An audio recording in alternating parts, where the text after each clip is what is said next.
Hello friend, good evening সবাইকে। কেমন আছো তোমরা সবাই? আশা করি খুবই ভালো আছো, আর তোমাদের আশীর্বাদ ও ভালোবাসায় আমিও খুব ভালো আছি।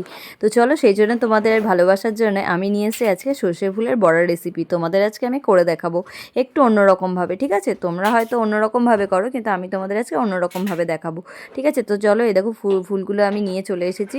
আর সত্যি কথা বলতে এ দেখো, আমি চাও খাচ্ছি সন্ধেবেলাতে, চা আর ফুলকপি বলছি সর্ষে ফুলের বড়া করব। তো চলো করে নিই। ফুলগুলোকে আগে ছাড়িয়ে নিচ্ছি ভালো করে।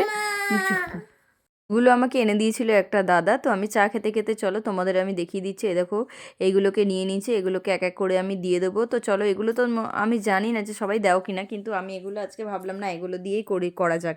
কারণ আমি না মাঝে মাঝে একটুখানি ওরকম উল্টো পাল্টা করি আর কি, যে এক্সপেরিমেন্ট করি আর কি। সত্যি কথা বলতে এই একঘেয়ে না জিনিস কোনো কিছুই খেতে দেখবে ভালো লাগে না। তো আমি এর মধ্যে দিয়ে দিচ্ছি পেঁয়াজ। আমি আগেও একটা বড়া করেছিলাম ওরকম, সোয়াবিনের একটা। দেখো, এতে লঙ্কা দিয়ে দিলাম, ধনেপাতা দিয়ে দিলাম, রসুন দিয়েছিলাম কিছুটা। দেখো, কিছুটা রসুন দিয়ে দিলাম। তো আমি এরকম বিভিন্ন ধরনের যখনই কিছু করি না, আমি তখনই আমার মনে হয় যে একটুখানি অন্য রকমের করি, যাতে অন্য কিছু একটু অ্যাড করি। দেখো, সেই তো একই জিনিস, এগুলো তো আমরা অবশ্যই খাই, এ তো আর খারাপ জিনিস না। সেই জন্য আমি মনে করি না, এগুলো অন্যরকম, এগুলো দিয়ে একটু অন্যরকম টেস্ট করলে কেমন হয়। কারণ যেহেতু আমরা বাড়িতে করছি, আর বাইরে করলে তো একটু অন্যরকম লাগে, ভালোই লাগে খেতে। বাইরেরগুলো একরকম, আর বাড়িতে আমি তৈরি করছি যখন, তখন আমি নিজের মতো করে করতেই পারি। তোমরাও এরকম করে করতে পারো। সত্যি এটা খেয়েছিলাম, এটা সত্যিই দারুণ হয়েছে। এর মধ্যে দেখো, আমি দিয়ে দিচ্ছি হলুদ, বেকিং সোডা একটু দিয়েছি, লঙ্কার গুঁড়ো দিয়েছি। সত্যি কথা বলতে এটা প্রচণ্ড, আমি না এই যে কাঁচা লঙ্কা, লঙ্কার গুঁড়ো দেওয়ার পরে আমি দেখলাম যে প্রচণ্ড পরিমাণে ঝাল হয়েছিল। আমি তো লাস্টে ভাবছিলাম যে আমি লঙ্কার গুঁড়োটা দিয়ে বা লঙ্কা কুচিটা একটু কম করে দিলেই ভালো হতো। কারণ আমার যেহেতু বাচ্চা রয়েছে, বাচ্চা খাবে, সেইভাবে আমি মানে করতে গিয়ে না আমি একটু ঝালই করে ফেলেছিলাম।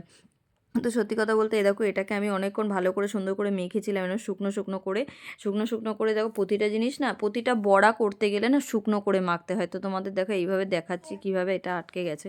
তো যাই হোক, এটা যে আমি এটাকে যখনই করি আগে না ঝোলো ঝোলো করে ফেলতাম। হ্যাঁ, আগে আমি বুঝতে পারতাম না। তো অনেকবার দেখার পরে, ভিডিও দেখার পরে, যে না, মাখাটাকে তোমাকে ঠিক করতে না পারলে না তোমার মাখাটা ভালো হবে না। তো দেখো, এই দেখো আমি একদম সুন্দর করে মেখে নিয়েছি এটাকে, সর্ষে ফুলটাকে। তো এই যে এবার আমি এটা কড়াইতে তেল দেবো, তেল দিয়ে দিয়েছি। তেল দিয়ে এবার আমি এটাকে ছাড়বো। তো অল্প করে একদম তেল দিয়েছি, বেশি তেল দিইনি আমি, কারণ তেল চপচপে হয়ে গেলে না সত্যি কথা আমার ভালো লাগে না। তো এই দেখো, বড়াগুলোকে উল্টেও দিয়েছি, দেখতে খুবই ভালো হয়েছে, এই যে খানিকটা হয়েও গেছে। তো তোমরা কাদের কাদের মানে ভালো লাগে খেতে সর্ষে ফুলের বড়া অবশ্যই জানাবে, আর তোমাদের জন্য আছে, চলে এসো, একদিন করে খাওয়াবো। তো তোমরা কেমন লাগলো ভিডিওটা অবশ্যই জানাবে, আর লাইক কমেন্ট শেয়ার তো অবশ্যই করবে, ঠিক আছে? তোমরা ভালো থেকো, আমিও ভালো থাকবো। তো চলো, আজকের মতো টাটা, বাই।